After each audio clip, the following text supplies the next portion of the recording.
E você pode estar se perguntando por que é que o Supremo, em 2025, ainda está julgando processos relativos à Operação Lava Jato. Eu te explico. Olha só, a Operação Lava Jato, ela foi uma das maiores operações que aconteceu no Brasil contra o crime organizado, a lavagem de dinheiro, e que aconteceu em 2014. Em 2014, nós já tínhamos as duas leis, tanto da lei contra a lavagem de dinheiro, uma lei de 98, e em 2013 acabava de ser lançada a lei que configurava e tipificava a lei da organização criminosa. E essas legislações, elas preveem o chamado acordo de colaboração premiada. Então, das várias pessoas que estavam sendo investigadas e foram denunciadas em razão da operação Lava Jato, porque ela começa em um posto de gasolina aqui em Brasília, que tinha um Lava Jato, segundo o ministro Celso de Mello.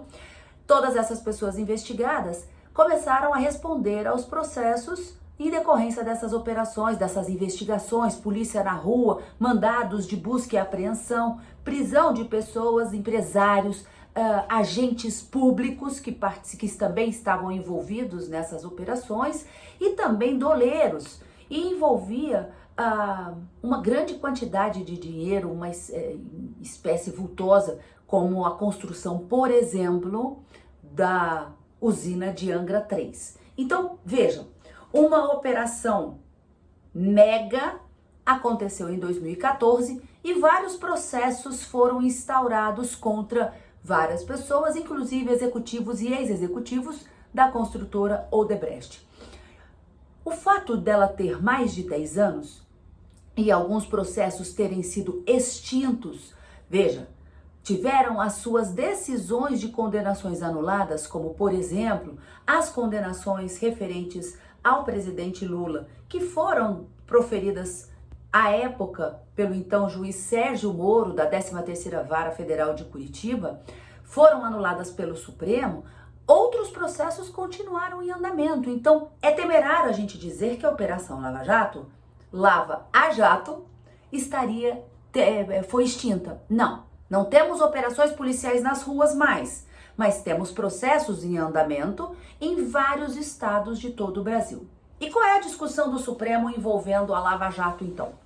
Olha só, essa petição ou esses recursos que estão sendo julgados no Supremo nesta quarta-feira, 23 de abril de 2025, são processos que foram iniciados em 2016. Veja, eu disse que a Operação Lava Jato começa em 2014, não foi? E a discussão surge no Supremo em 2016 e até hoje não foi julgada definitivamente.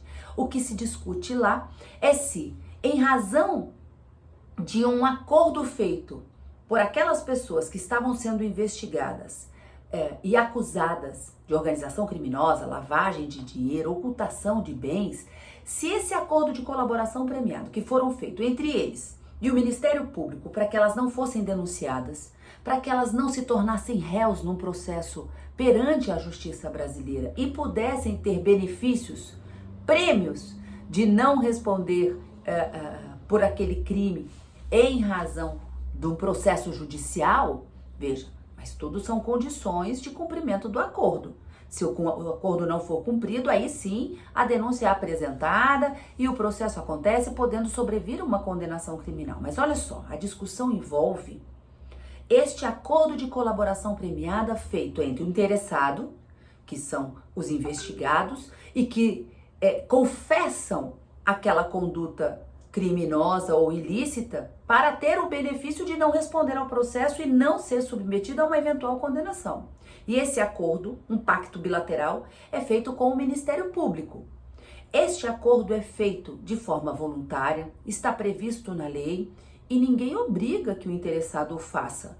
E as cláusulas do acordo são redigidas e levadas ao juiz para homologação. Muito bem, o que se discute lá no Supremo é, a partir desse acordo de colaboração premiado, que foi estabelecido entre executivos ou ex-executivos do Grupo Odebrecht, e são essas pessoas que estavam questionando lá no Supremo a validade deste acordo, se o perdimento de bens em razão dessa colaboração premiada, em razão desse pacto celebrado, deve acontecer somente se houver uma sentença condenatória ou se deve haver um perdimento de bens imediato.